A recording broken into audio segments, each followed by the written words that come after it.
Well, here we are. I'm Tom Osman, and this is Whatever Comes Next. It's the podcast where I explore the world of underground and independent music making. And on today's episode, I'm joined by artist, singer, extravagant performer, Gregory Jacobsen of Lovely Little Girls. And we don't really have anything specific to promote. The last album by Lovely Little Girls, Effusive Supreme, came out towards the end of last year on the excellent SKiN GRAFT Records. But if you've listened to the Tommy Meehan of Squid Pisser episode, you will recognize that we talked about Gregory Jacobsen because he designed the cover for Squid Pisser. And so we talked a little bit about him. We talked a bit about his band. And I went away after the interview and I went, I want to talk to Gregory Jacobsen because the music is tremendous. The visuals are incredible. And he seems like a really fascinating character. And he was. So I'm very grateful to Gregory for having taken the time to do this interview with me when, as I say, he didn't directly have anything immediately to plug.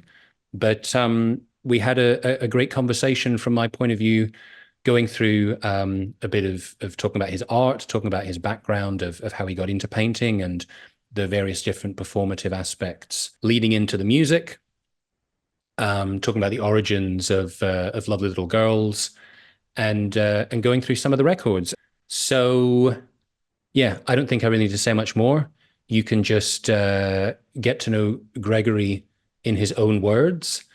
And yeah, I'll put links in the description, but if you would like to investigate Lovely Little Girls and Gregory Jacobsen, then the simplest way to do that is to go onto Instagram. Gregory Jacobsen is just, I think, Gregory_Jacobsen on Instagram. And for Lovely Little Girls, it is Lovely Little Girls Band. And that will take you to everything Lovely Little Girls related. You can also go to Lovely Little Girls on Bandcamp if you'd like to purchase some of their music. They are Chicago-based, so for anyone outside of the US, if you're like me, you're in Europe, and you know the shipping costs in the US are kind of onerous.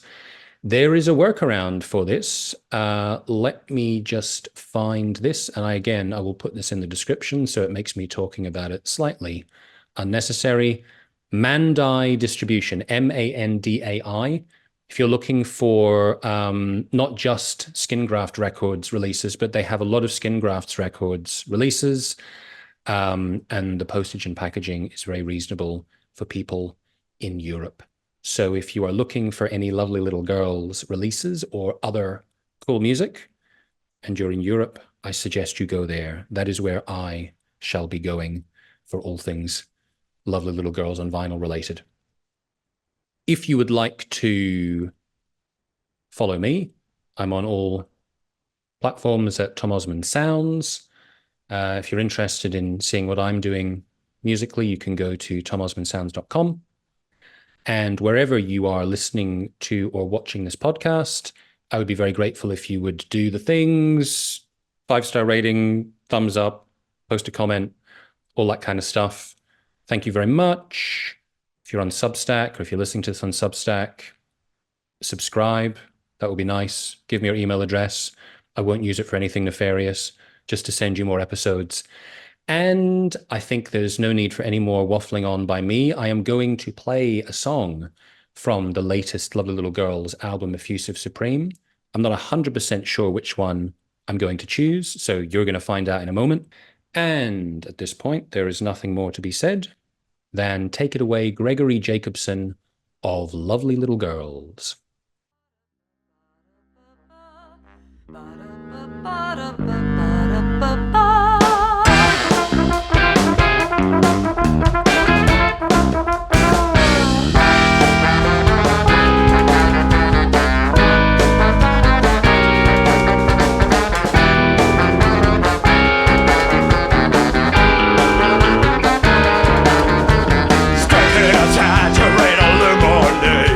Exterminate, exterminate, exterminate. Party essential.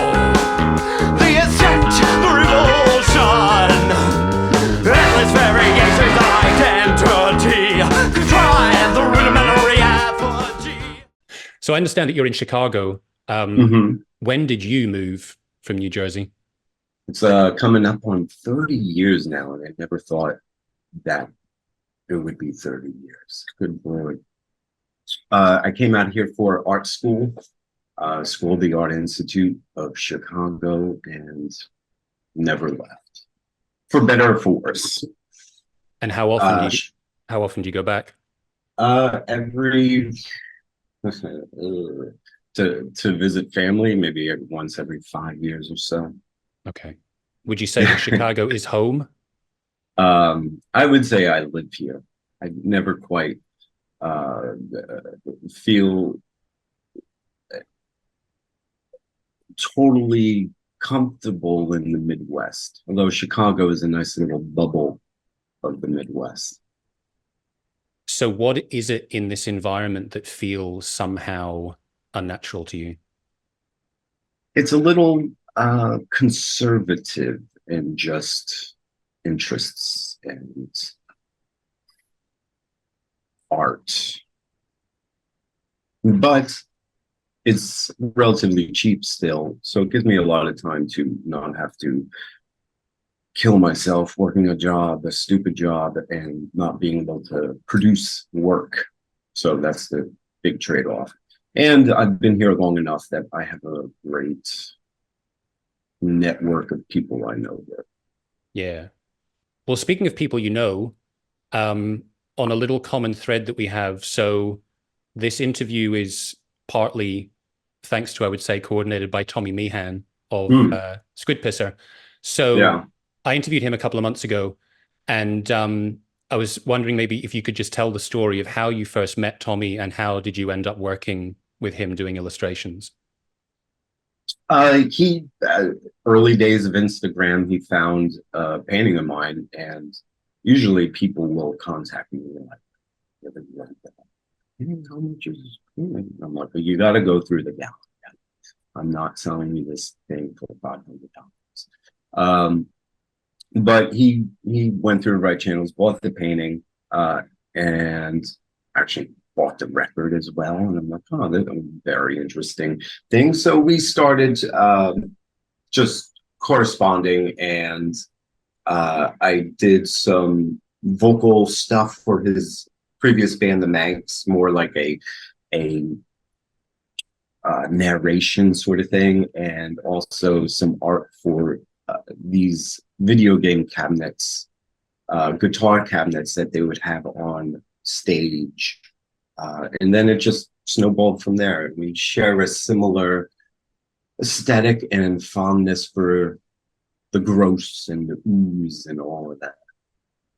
And finally meeting him after so many years of just corresponding online, he's a fantastic fella.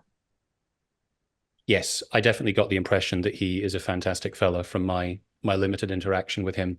Um, Thinking about your artwork, and it is very striking and definitely, I mean, obviously you have a very particular style. And like you said, Tommy has a certain kind of aesthetic. I think I heard in an interview that you said that you don't really do commissions where people ask for something specific. So how much of that cover for Dreams of Puke was your creation, and how much did Tommy sort of give you guidelines of what he wanted?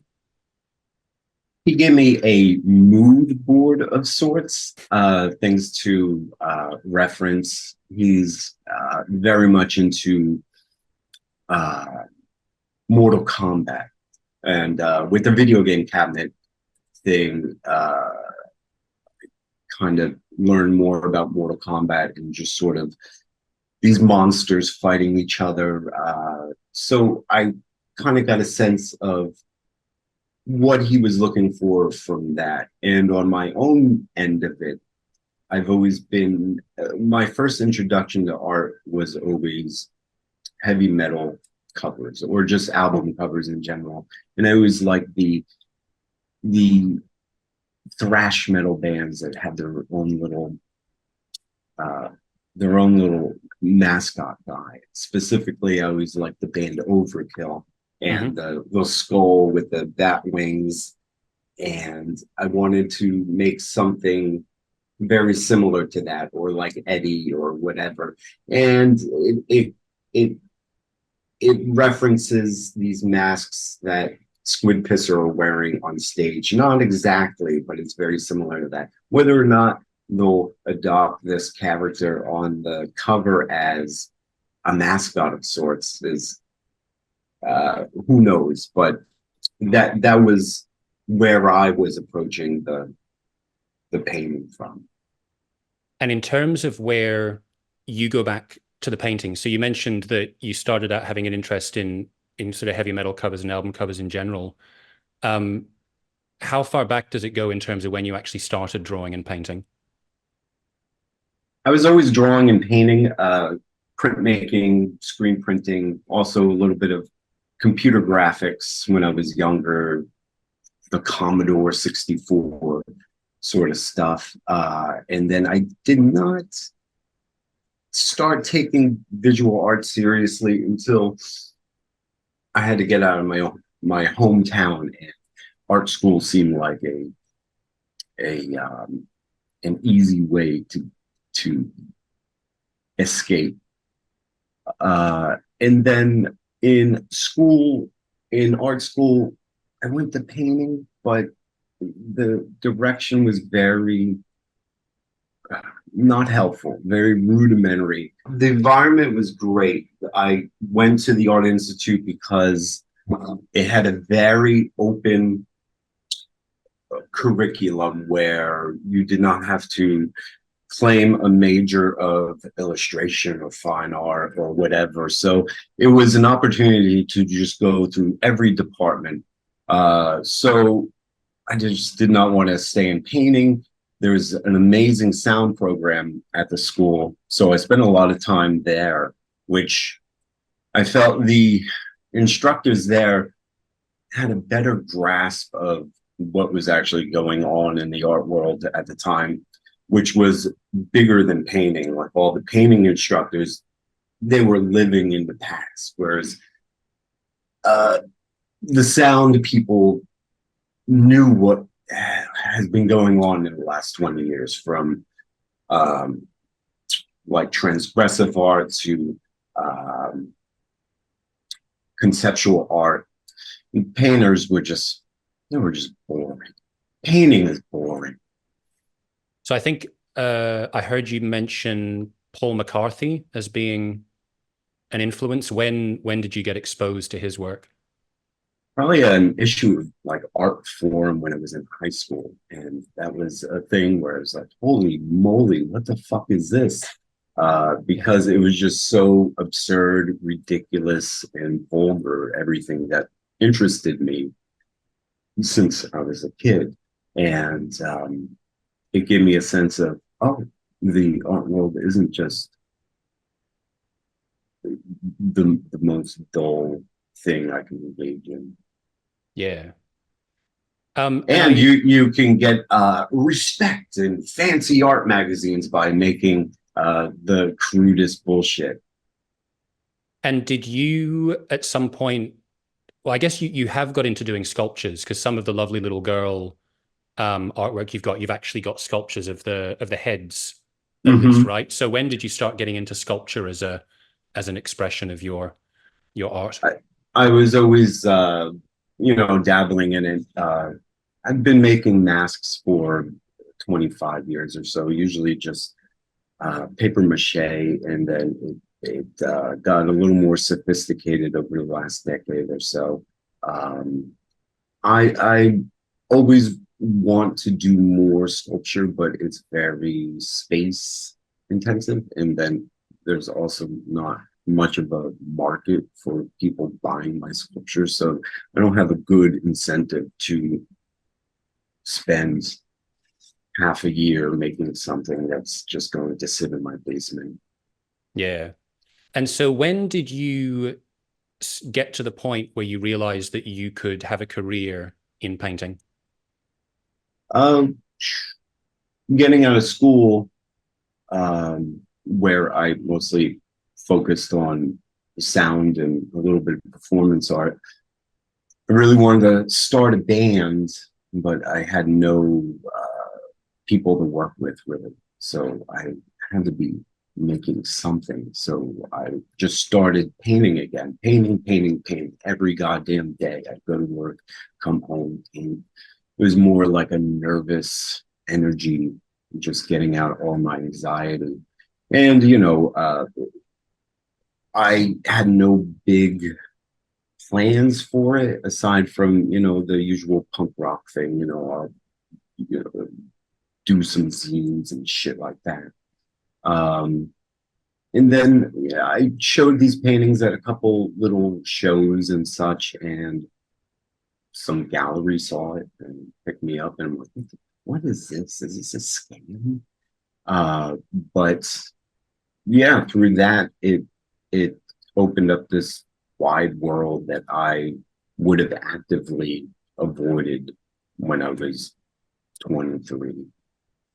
Do you remember what the first painting was that you sold? Yeah, it was to my boss, and this is before I was with any galleries or whatever. And he was like, "Yeah, I'll buy that." And this was a painting that I spent like 2 months on, and it was for $200. And this was in '99 or something. And I was like, wow, $200. That's so great. Although $200 didn't even pay my rent, but it was still great to actually get money for something I made. But then that just snowballs into that always hanging over your head. The money thing always being in the back of your head while you're creating. And it really fucks me up because sometimes I'll like figure out how much am I making and how fast can I produce this painting and how much am I going to get for it. And I mean, those are legitimate concerns, but when you're actually creating, it seriously fucks you up, fucks me up. I'm sure it fucks plenty of people. No, I can totally understand that. Well, I wanted to ask you anyway, and I wanted to get into talking about the musical side of things. And I have various questions about Lovely Little Girls, which I'm very excited to talk to you about because, yeah, there are so many things that I love about your band and so many songs. So I want to get into them. But on that, as we're kind of like at this crossroads between talking about the art and the music, one thing I did want to ask you is, let's just say from a creative point of view to start with, is there a difference in terms of like what you get out of doing paintings versus songwriting and performing? Working in the studio is very solitary. It's great sometimes, but sometimes I just want to just die. I want to kill myself. Like, what the fuck are you doing? What a miserable fucking existence. But when I get into that zone where I'm just, everything just melts away. And it's the most amazing feeling. I also get that feeling when I'm, sometimes, when I'm performing, where you just get in this zone and you are in a different world. And I would say both of those things give me purpose to just escape this boring fucking world. But the painting end of it gives me the solitary time that I need, and the band gives me the collaborative element that I also need. So it's very hard to flip-flop between them, because when I get into painting, I'm like, I don't want to fucking perform. Who wants it? What's the fucking point of that? And then when I'm performing and really on a roll and in the zone, I'm like, why do I want to go back to the studio? So it's a never-ending battle. And thinking about Lovely Little Girls specifically and kind of the origin of the band. So if I understand this right, the band actually originally started, the idea was it was going to be a one-off performance, Yeah. and then it became a band. So maybe can you say a bit about that, how that first performance came about, and when did you decide, oh, we actually have a band now? Uh,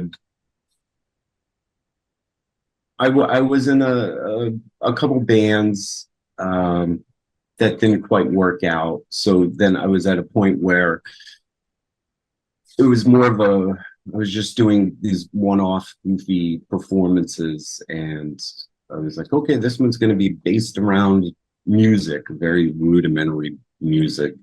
Um, and then the local free weekly wrote about it.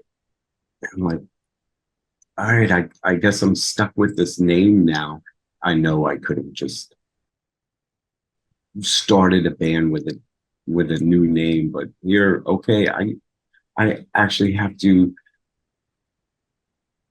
make this one work and see it through. Someone wrote about it.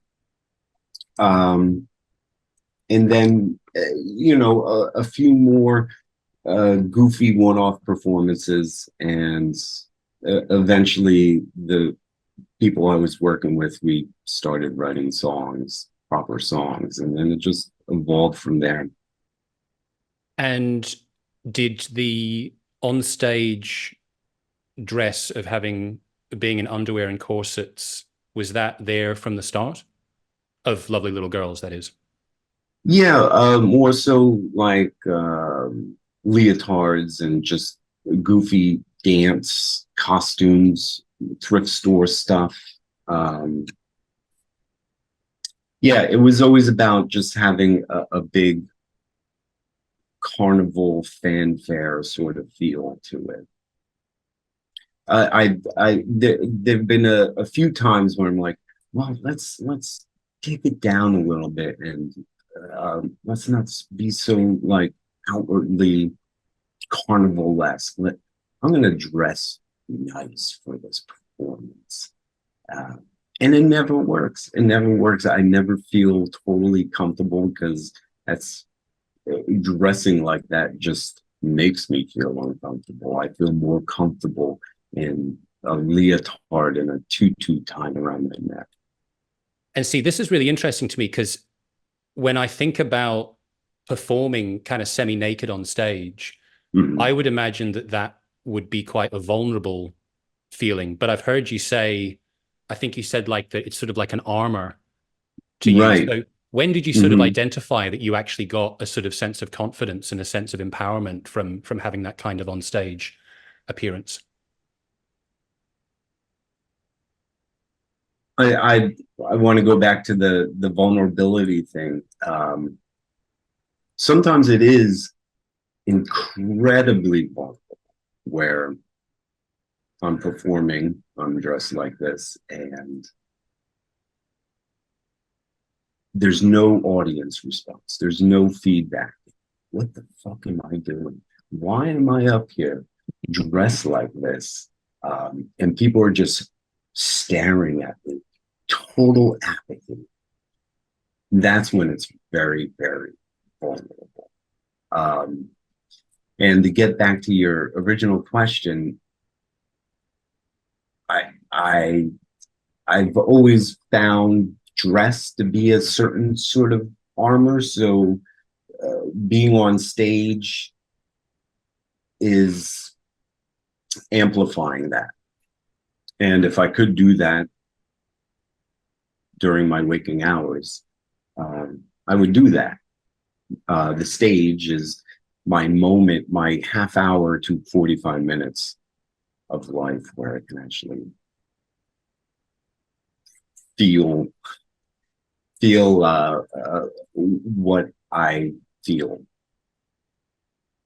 And some of your vocal performances are, I mean, I would say in general, your vocal performances are very expressive, but some of them are really expressive. And obviously for anyone that's heard the lyrics, they're incredibly colorful and creative, and in some cases incredibly visceral. Mhm. And I'm kind of curious, when you're sitting down to write some of these songs, is that something that you do in private? And if so, when does the kind of theatricality come into it? Or do you sort of do that together with the band? Like, do you have them playing and you're sort of figuring out what you're going to write to the music? Um, for years and years, and I would say it's still a writing method I use.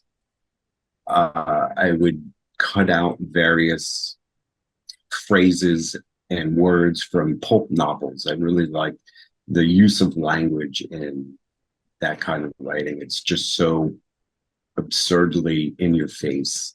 A lot of mentions of food as metaphor, which I always love. So I would just have a giant pile of phrases that I would lay out. It's a very Burroughs kind of cut up method, but there's more intention to it. So I'll take these phrases, piece them together, paste them in a book.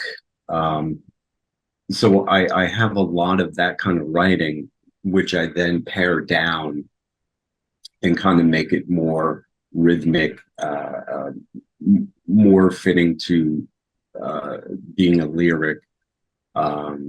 And then fitting it in with the music or working with usually Alex Pacala, the bass player. He'll be like, give me anything and I'll write the most absurd, Zappa-ish line to it. So that's how it works that way sometimes, and other ways it's me jamming shit in. These days, I just use a word randomizer line. Still using a lot of the words and such I have used in the past and cutting more stuff out of pulp novels, but instead the pasting it down and that all that time consuming stuff, I'll just randomize it and pick out really great phrases that randomly come up. I've been playing around with some AI, but it doesn't really produce what I'm looking for. It's all very ordinary. Sometimes Yeah. a little gem will come up, but it's still, it's just ordinary. That's sort of the sense I have. There's a sort of creative spark that's missing. AI can filter from a load of inputs and give you kind of something that's in the area you might be looking for. But I feel for that kind of like real spark of inspiration, it's not going to give you something new or something that could be sort of dredged out from the weirdest, darkest depths of your subconscious. I haven't played around with a lot with the writing end of it. I've been playing around a lot with the mid-journey and the visual end of it. And I guess it's the opposite, where it's the most wacky stuff that it produces the most of the time. But it's still just kind of boring. Does it feel kind of contrived? Yeah, and non-intentional. So I've been taking a lot of inspiration from what I've been producing with AI and then filtering it and filtering it and filtering it and filtering it through my sensibilities and my incompetence, and coming up with it definitely has pushed me in different directions. I definitely would not present these images as that is produced via Midjourney. I would not present them as a finished work or even show them. Oh, hey, here's my AI stuff that I'm making. That's the most boring thing that you would have to scroll through on Instagram or something. Although there have been some people do produce some interesting visual work through AI, but they really hone it in, and it, it there's an intentionality that they are able to manipulate the AI into producing. Yeah, I mean, I guess I don't really have a lot of experience with it, or hardly any, but I guess it's a tool. It's a matter of how you Right. use the tool, what methods you've got to use that tool and kind of get value out of it. Yeah. I do actually want to talk with you about social media, but before we get into that, I want to go back, um, just spend a little bit of time on your records. Mhm. So, I have listened to all of them. I think if I understand correctly, you're not so proud of the first couple. The ones, I forget the names because the names are so bizarre, but there's the one that has what appears to be some sort of organs on the cover. It's a bit Yeah. hairy. And then there's Mhm. the incredible cover with the like 69 and various different visceral things going on in the woods. Oh, right. That was like a CDR Yes. of like live performances in the early Ah. 2000s. I didn't pick up that they were live performances. So I like them. I think they're cool, but Right. I want to start with, um, I guess, what you would maybe consider to be your first official album, which is Cleaning the Filth from a Delicate Frame. Hmm. Um, and one little incidental thing is I feel like thinking about the artwork that you've Yeah. done for Lovely Little Girls, for that album, if you compare it to those two releases before, it's not as like overtly shocking in terms of the cover, but in Hmm. terms of the content, I mean, like the Hmm. first track being Massive Vulva Cantaloupe, and your Hmm. first line is like, does your massive vulva need fornicating? I just see when I first listened to that song, it just filled my heart with so much joy. And just listening to this song, I was like, this is so amazing. Like it made me happy and made me laugh. And every time I listen to it, in fact, it still makes me laugh. Um, so uh yeah, like maybe starting with that one, like when did that song come about? Because and to me, like that's a pretty bold statement to start an album with that. Like you're gonna We thought that separate was the going to sort be of our we thought that was going to be our hit. I mean, it's gonna be a hit for some people, but it's uh it's it's gonna separate out the people that can't really take such sort of Hmm. intense imagery. That started Alex and I.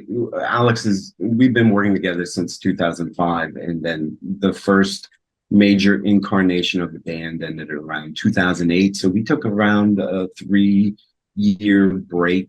He was working with Sheer Accident a lot, and I was focusing on painting, but I was still uh, farting around a little bit with music. Um, and that one came about me just taking this kind of generic slowed down beat and trying to write the most absurd, offensive, and vulgar lyrics to it that were also hilariously funny. And then bringing Alex over, and I'm like, do something with this. And I always love him watching the gears turn on in his head. And he's like, oh, yeah, this yes riff. Let's slow it down a bit. So that main riff you hear in the song is some riff from a overly long, ponderous Yes song. I'm not a Yes fan. He's a huge Yes fan. Um, it's probably like 5 seconds in the song, and it's slowed down, and that's the main riff. Is Alex also a King Crimson fan? Because I think I've heard Oh little snatches of King God. Crimson in your music. Hmm. Yes, he is. The rest of the band are the big prog guys. I appreciate it, but I can never quite get into it. It never has the emotional resonance that I'm always looking for in music. Um, Alex is a huge Magma fan, so there's a lot of Magma elements to our music, especially Alex's bass tone, Mhm. directly taken from Magma, which I can't complain. I love that bass tone. Yeah. Oh, I mean, he's an incredible bass player. Like some of the bass lines, like I think there was something that particularly stood out on your second album, Glistening Vivid Splash, Delicate Mhm. Moisture. That was like one that particularly stuck out. I was like, us, the bass playing is just, it's just so nice. I love his bass playing because I could, maybe because I've been working with him for so long, but I could just instantly identify his playing. He has a certain touch that I don't hear anyone else have. And he wasn't actually your original bass player, is that right? Oh no, he was originally a band, but he was playing guitar. Have I got that right. He was playing guitar in like 2005, 2008, that era. Bass is his original instrument, so we switch back to that. That's what he feels most comfortable playing. But him also being a guitar player definitely affects what he writes on the bass. It's always more, I guess, melodic and leading, being a lead part rather than just holding the rhythm section down. Yeah. No, I always appreciate that. I'm generally very disappointed when bass is just mirroring the guitars with the root notes. Like, bass can do so much more. Right. There's one other song that I have to talk with you about from the first album, which is I'm So Good Looking, which is like just one of my altogether favorite songs. I love this so much. And like, just when it just makes me laugh just thinking about it. But this, I am dead, but you fuck me anyway, little like refrain is so sinister and so fantastic. What can you tell me about the creation of that song? And did you think of that as being another hit? That was a song, another one of the songs that I put through together during our hiatus where, all right, here's a beat and I'm gonna kind of quasi rap over it or something, with ridiculous lyrics. The opening monologue came from, I was doing like a podcast on WFMU for a while where I would write these long-winded monologues and read them very much like Joe Frank. I was listening to some of your stuff last night as well, and I was wondering, this is totally, I'm going off track here, but I don't know if you're familiar with Joe Frank. No, I'm not. Do you know what? I think I heard you talking about him in another interview and I wrote the name down, but I haven't managed to sort of find the content of this person. Was he a radio host? He was a radio guy, like radio art. I wouldn't, well, maybe not radio art, but more so like storytelling through radio. Totally brilliant. And there'd always be like loops underneath, which threw me off initially hearing it years ago, but now it kind of makes more sense. But it's very dark, very hilarious. His narration is very metered and low. So anyway, I was doing right up my street. Right. That's when I was listening to your stuff, I definitely thought about that. So I was doing these monologues kind of based on Joe Frank, dark humor, and speaking cadence wise, and really trying to develop my lower register of all that, because in previous incarnations it was always, in order to cut through all the noise, you hit that John Lydon fucking siren wail, and which is great, but it's also very limiting. So I was really trying to get like this. So yeah, that's the origin of that particular song. And the last part, the extended creepy I am dead but you fuck me anyway, that was sort of came about because Alex and I had booked a show and we had to fill out the set, so it was like, oh yeah, let's extend this. But it works. Yeah, definitely. And I think you know, that topic about the sort of like low delivery not cutting through, Right. I completely understand where you're coming from with that. And I'm wondering, how do you address that on stage? Because you do have various songs where you do have that low, more hushed delivery. So how do you get round that issue of it cutting through the rest of the band? It's really impossible. Those I'll usually hit this part of my throat and diaphragm rather than putting it here, but Mm, here. So it's more, it doesn't have the same effect. I would love to be able to have that power behind my voice, like someone like Nick Cave, where I mm, can, but it's probably also something about being on good stages where you can actually do that, where you don't have to blindly trust what's going out into the audience. You have a good monitor system and you're not pushing your voice into irritating uh, places. yeah. I listen or watch back at some of my performances and I'm like, motherfucker, I'm just pushing my voice too hard and it doesn't sound Thinking about the performance side of things, um, do you ever crack the band up on stage with your performances or your lyrics, or do they always manage to kind of keep it po-faced? good. um, hard to say. I think they're used to everything I'm doing.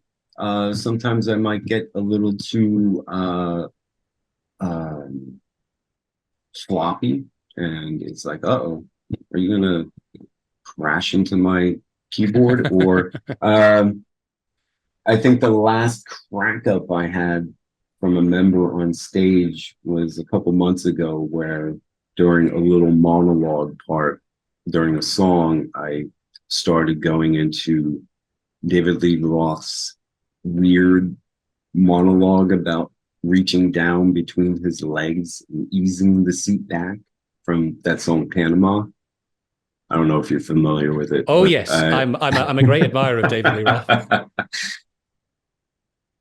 so that got a smirk on stage, I guess. They were a bit surprised by that one. Surprised they recognized it. Ah. Um, I saw you created a playlist. I think it was a playlist on Spotify where you were pulling out various different interesting Chicago bands kind of on the Mhm. fringes. Are there any sort of bands in particular that you think of as being sort of kindred spirits within the Chicago scene?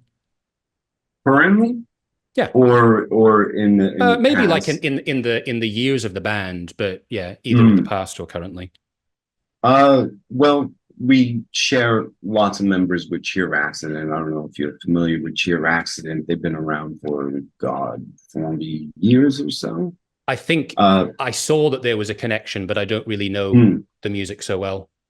it's very, uh, it goes from noise to pretty pop songs to frog workouts.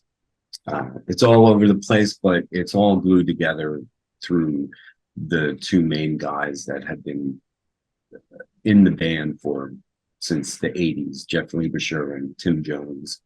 Um, really great musicians and conceptualists, really hilarious people as well. Um, I would say, yeah, Cheer Accident and probably Dead Rider, Todd Rittman's current band. He was in U.S. Maple back in the Because day. he produced, I Yeah, think, Cleaning the Filth from a Delicate Frame, and he also produced Effusive Supreme. Is that right? right. Um, and but U.S. Maple, they're from the 90s, early 2000s. That was a band that, like, structurally and stage presence wise, just generally all around conceptually, just blew me away.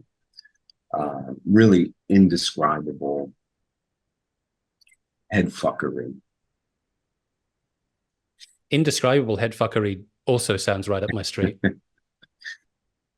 Oh yeah, what so what again, one more thing sort of on the live performances. I was wondering, you're singing a lot in the first person.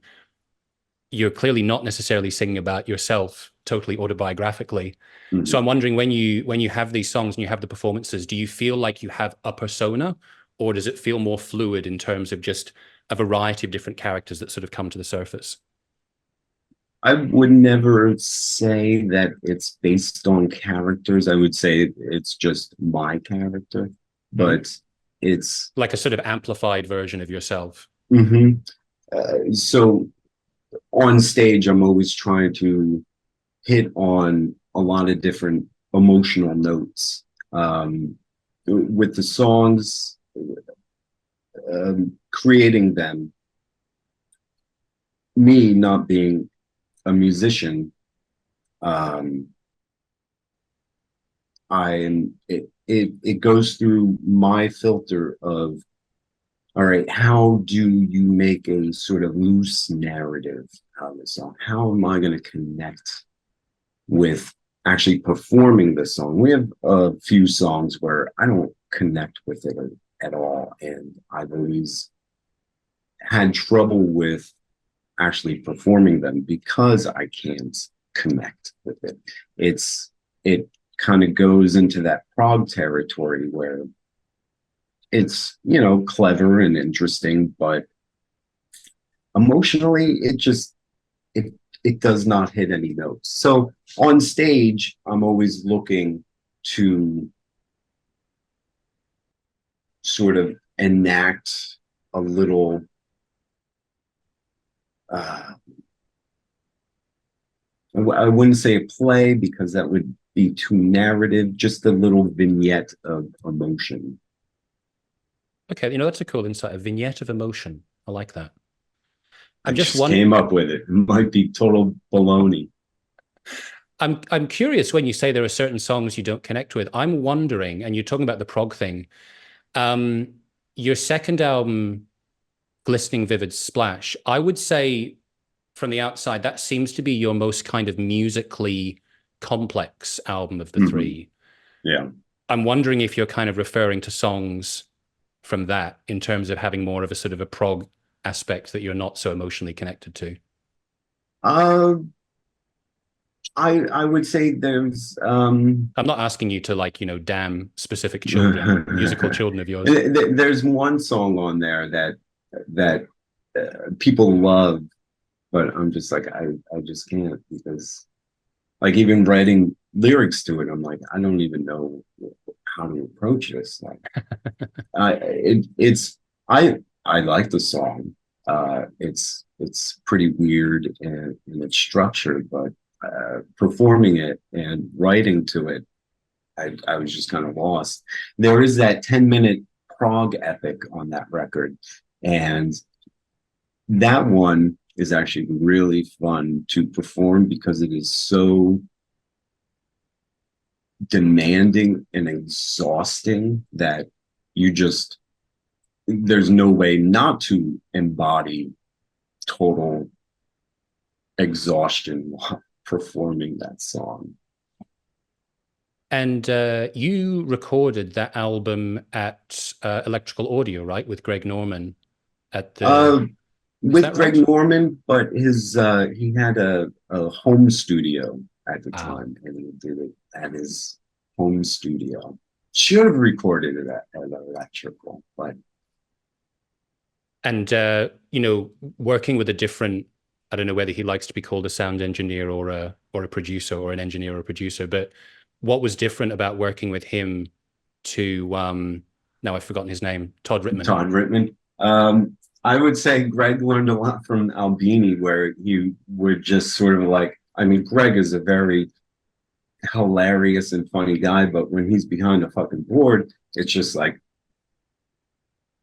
okay, we'll do this, do that, and you ask him his opinion, and he's like, I don't know, that's up to you.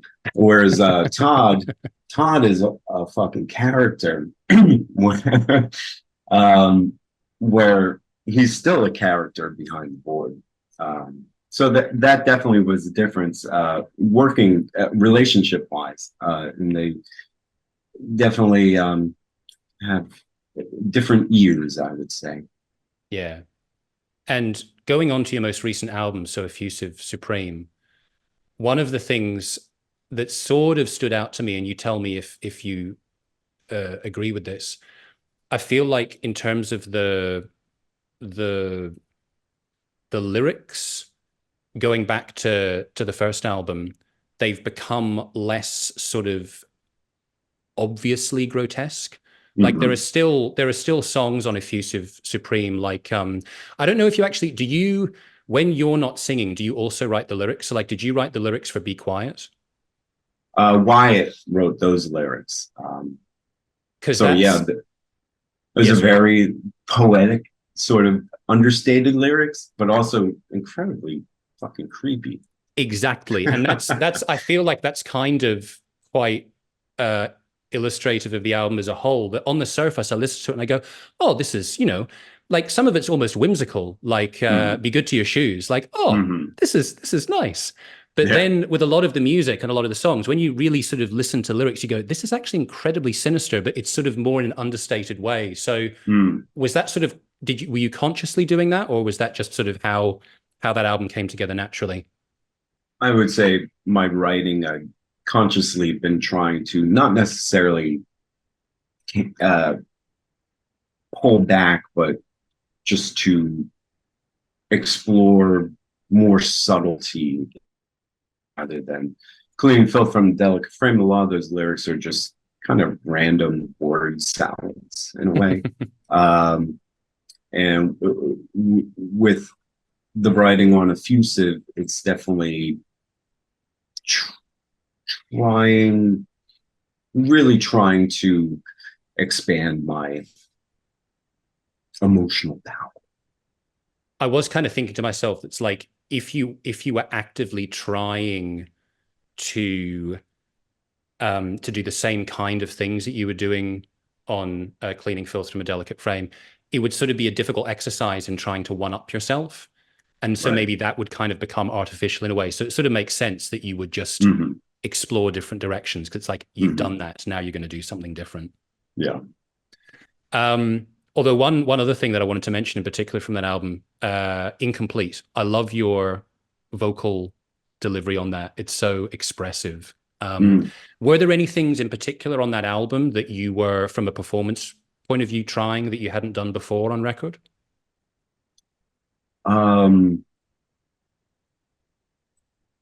Yeah, on Emphatic Service, getting really trying to develop my lower register and have it push through and have a more relaxed delivery, because I come from punk rock and 2000s no wave sort of stuff,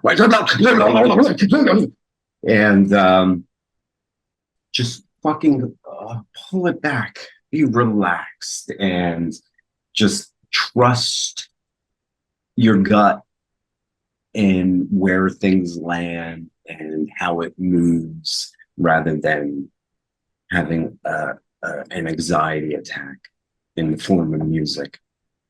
So I would say that element to it.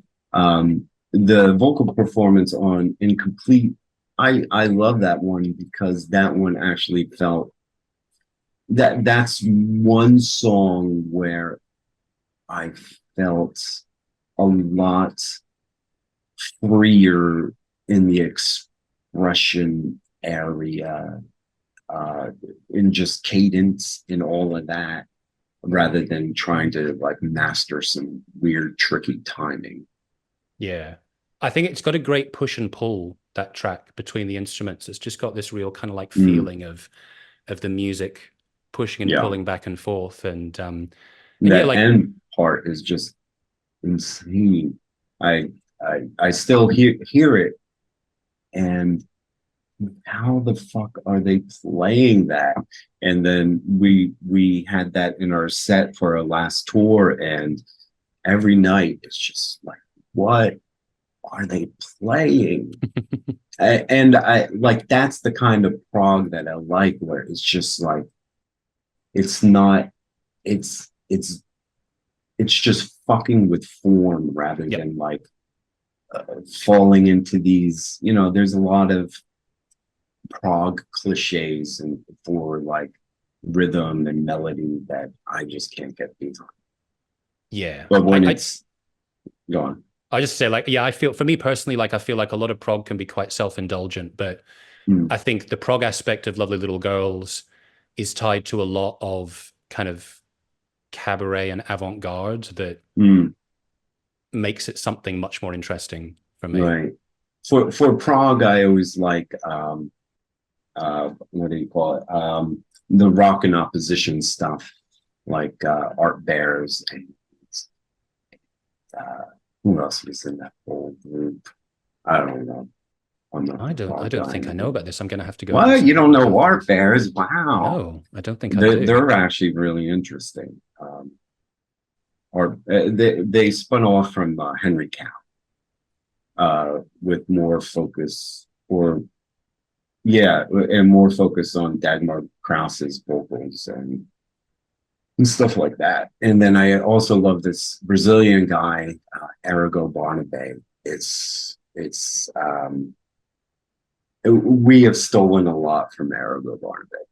I don't even know if I'm pronouncing that right, but it's, people call it Brazilian Zappa, but it doesn't really have much to do with Zappa at all. But just I guess just in the absurdist presentation, and there's always like female singers, lady singers, and they're always doing these lines like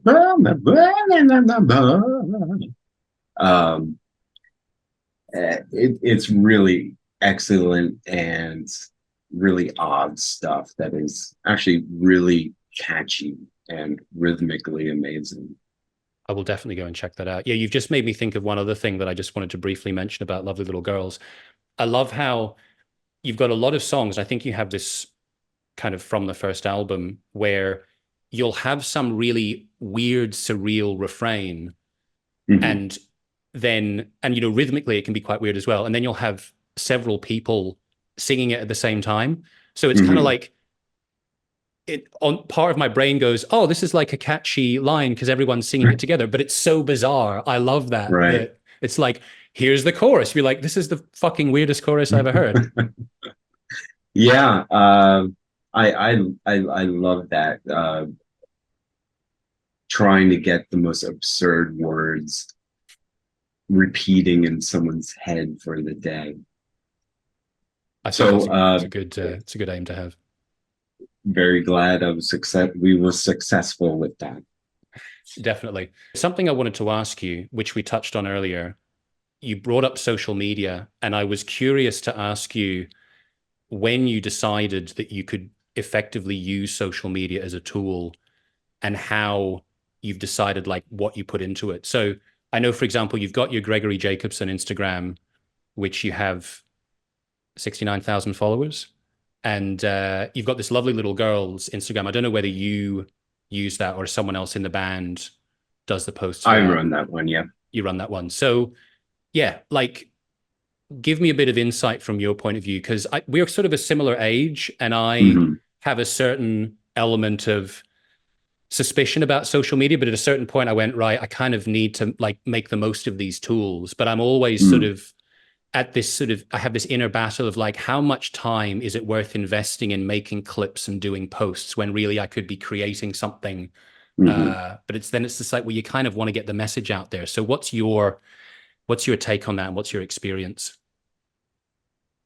It's a very natural thing for me because I grew up with having a computer, mentioned before, a Commodore 64, and had a modem, and I was part of this whole cracker, phreaker, and demo scene thing when I was a kid, which was all pretty much, it was very much like what social media is these days, where you're, at least for me, I was in these, they were called demo groups, and I was the graphic person for them. I would pixelate these logos for these demo groups. So it was a thing of just like getting yourself out there, networking, meeting people. And this was like a scene that was across America, more so in Europe, because the 64 was a lot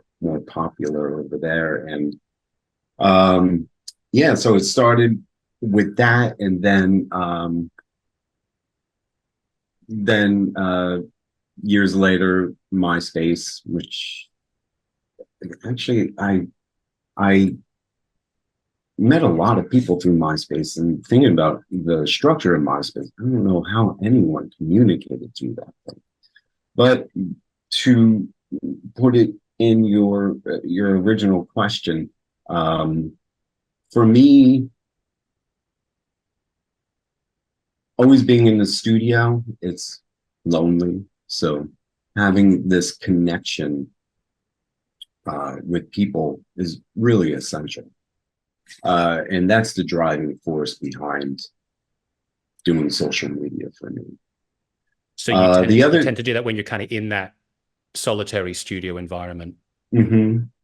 And the other thing is also just I like how ephemeral the current social media things are, of like Instagram, especially stories where you put something up and it's only up for 24 hours, or even your post, it's just going to disappear in the whatever after a couple of days. So you can throw anything up. You can use the social media as just like a sketchbook of sorts.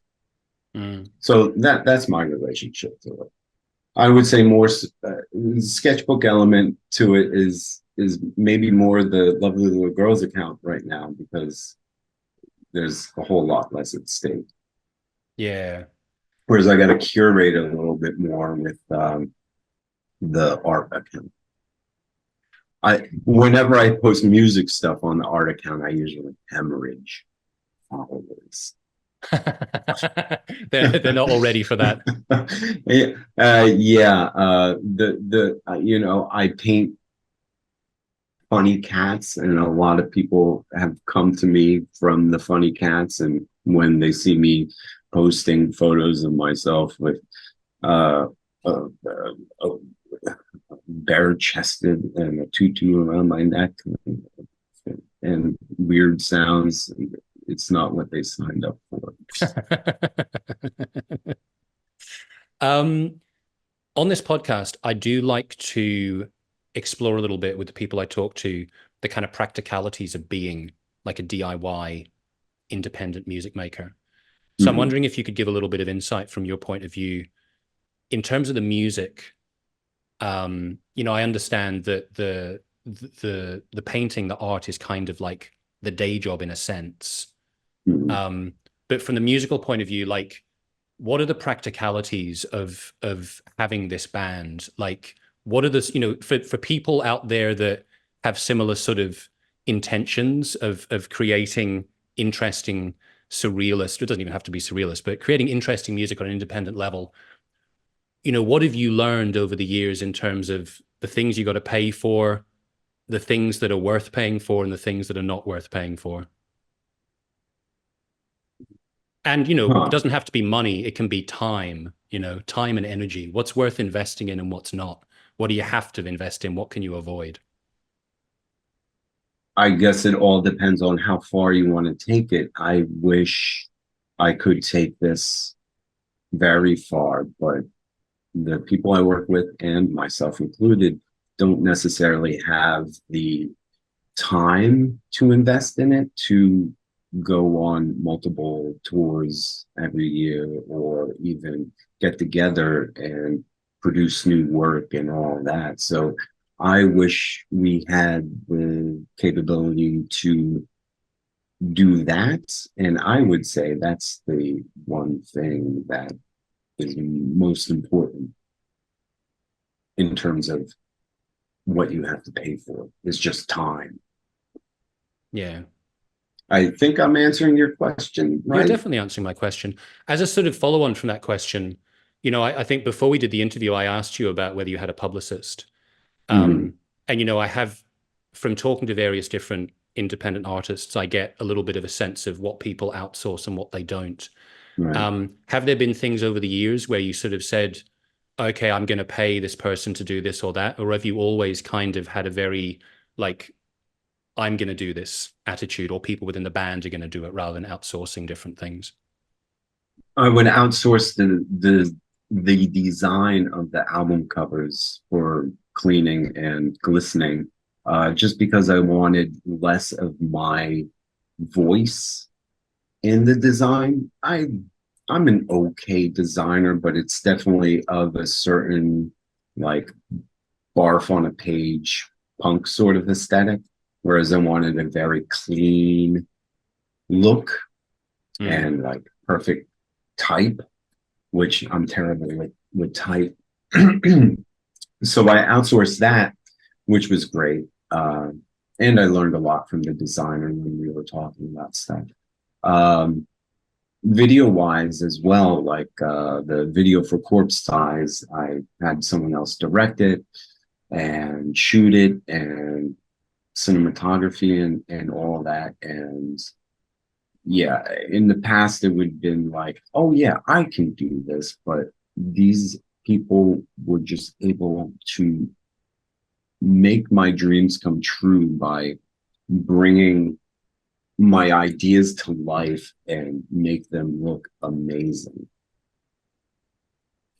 And it, for art, I outsource the documentation of my work, because in the past as well, I thought I can do that myself, but shooting work is a very specific skill. And so I have like a good 10 years of work where the documentation, painting I'm talking about, the documentation is fucking utter shit and can only be reproduced as no larger than like a 5x5 print image. Yeah. Oh, I've got a very incidental question just before we sort of finish things, and I'll give you an opportunity to plug whatever you'd like to plug. Your lyrics, I, as of yet, do not have in my possession any of the Lovely Little Girls albums, but I definitely want to get hold of them. And I know that there is a European distributor that that sells them. I've forgotten the name, but it's Mandai Distribution. Does that mean anything to you? Yeah. What I was wondering, because I don't see it anywhere online, do you have all of the lyrics printed on the sleeves of the albums? For glistening and effusive, not for cleaning. Okay. There's lyrical inserts. Oh, hold on, I'll show you. Cool. Very proud of this one. Oh, cool. Going all the way around the picture. Trying to make it very much like a high school yearbook or something. Scrollings.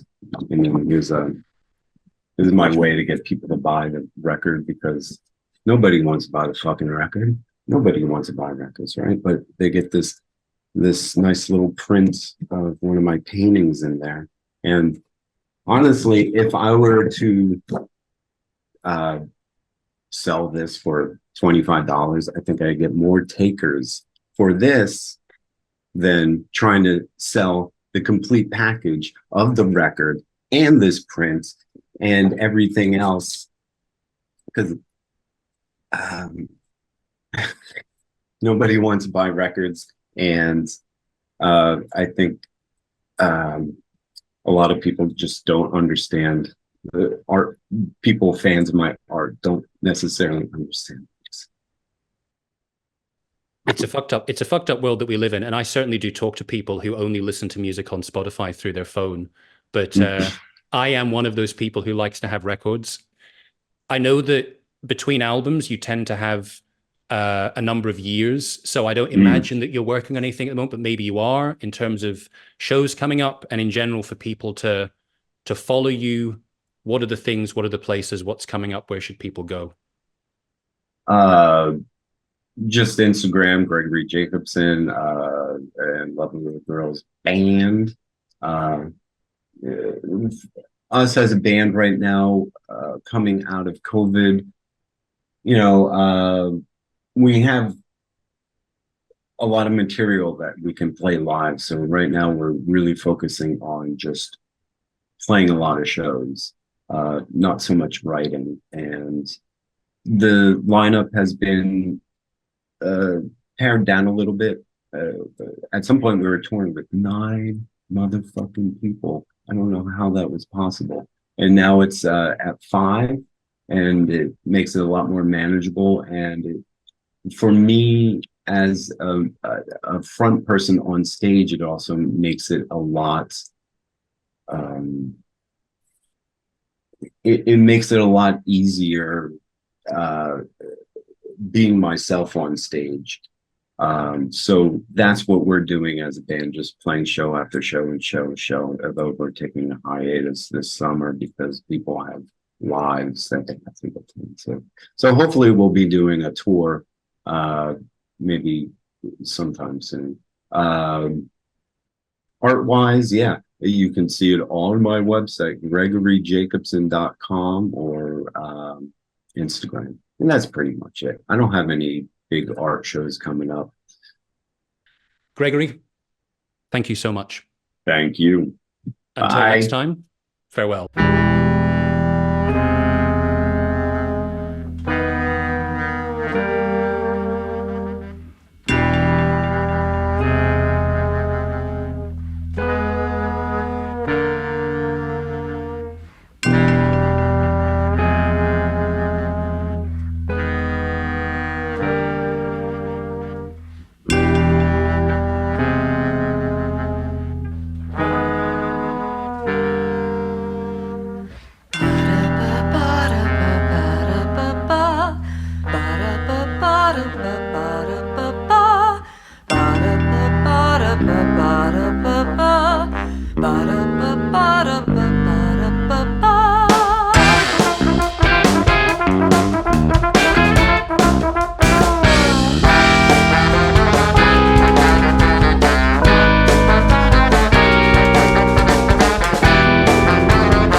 the ankle.